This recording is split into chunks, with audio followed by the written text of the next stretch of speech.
Hey guys, good morning. It's 12:48 in the morning, Friday morning, just after 10 o'clock in the morning in Iran, and I'm watching this really big developing story between the United States of America and Iran. I want to get you some of the latest information on our website, but I thought I would jump on and tell you a little bit about it, as I'm sure you're seeing a lot of these headlines come fast and furious. So just a word of warning, because this is an evolving situation, the facts may change by the time that you actually see this story. However, there are a few points of context that I think are really important to know to understand why this matters. And I want to provide that for you so you have a little more background going into some of these headlines that you may see develop over the next several days. So let me bring it back before we go forward so we have that foundation that I think will make us smarter. So the first thing you should know, I'm going to bring you back to January 1984. January 1984 is important because the United States of America designates Iran as a state sponsor of terror.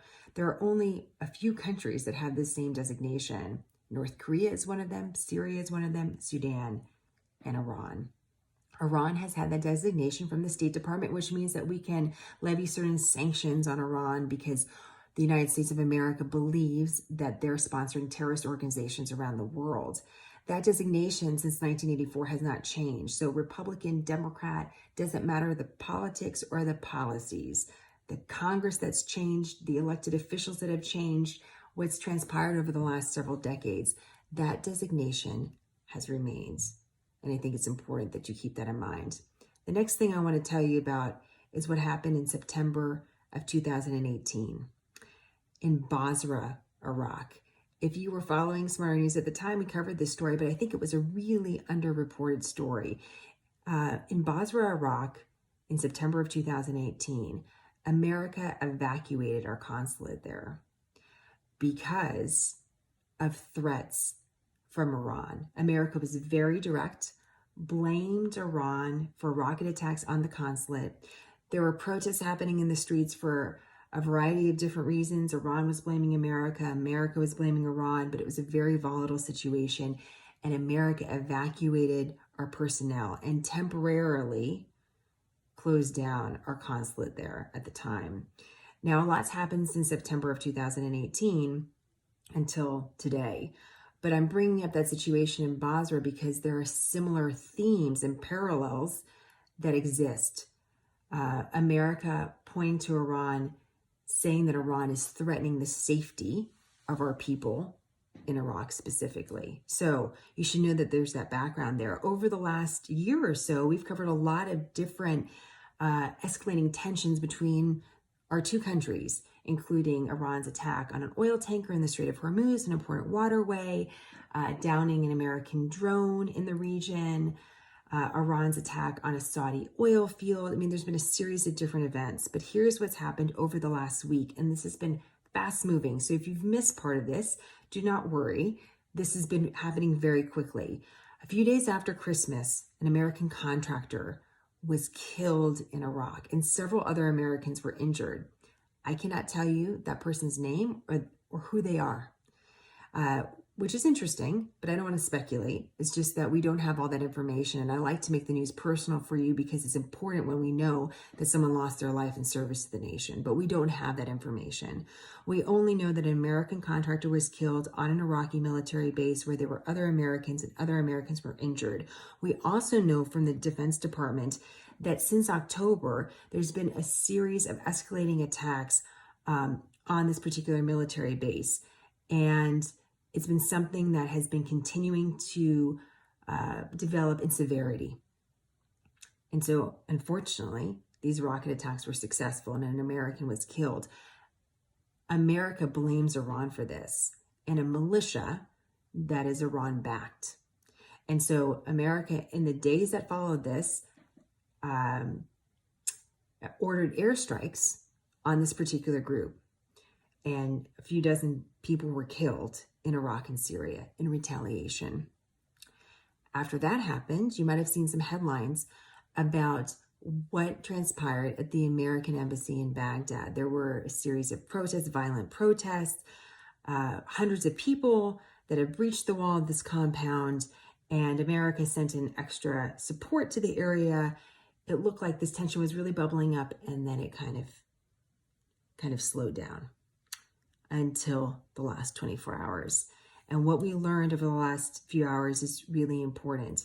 America took responsibility for the killing of a really important Iranian figure, a leader of what we have determined a foreign terrorist organization, we the United States of America.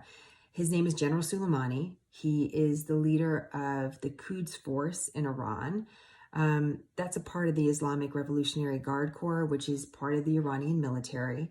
And back in August of this past year, America designated that group specifically as a foreign terrorist organization. So you could say General Soleimani is the leader of a terrorist organization by the way that we designated it in America.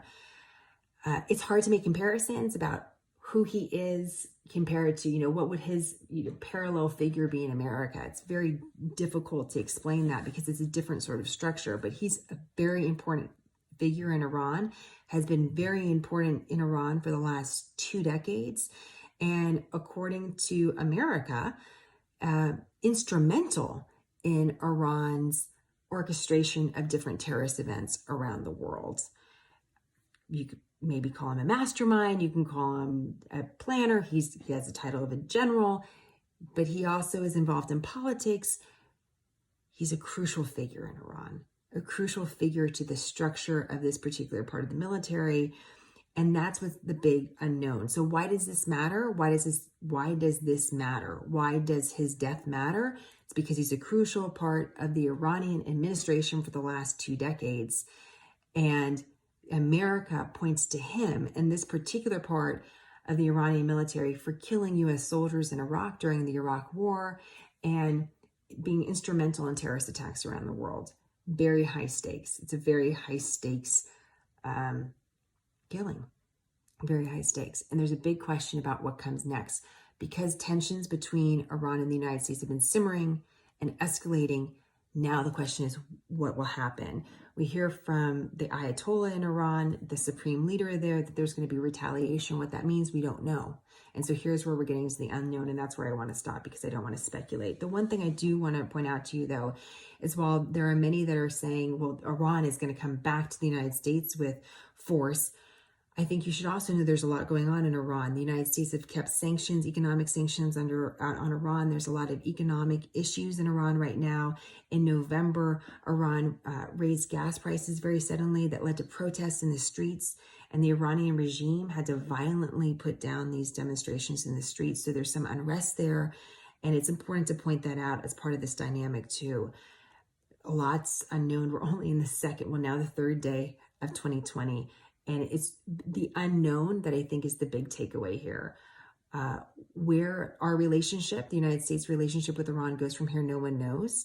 And this background hopefully will provide to you the needed context to sort of understand, at least when you start seeing headlines, this isn't a sudden event. This isn't suddenly escalating tension. This has been tension that's been escalating for years and arguably since 1984, if not before that, in the Iranian revolution of 1979. Because this is developing, if you have questions, please go ahead and put them in the comment section. I'll try to answer as many as I can. And as this develops, of course, we'll try to bring you the latest news and the much needed context for why it really matters. In the meantime, check out our website, smarternews.com, for more information. And I'll see you guys on the other side, hopefully in daylight. Have a good night and good morning, wherever you are.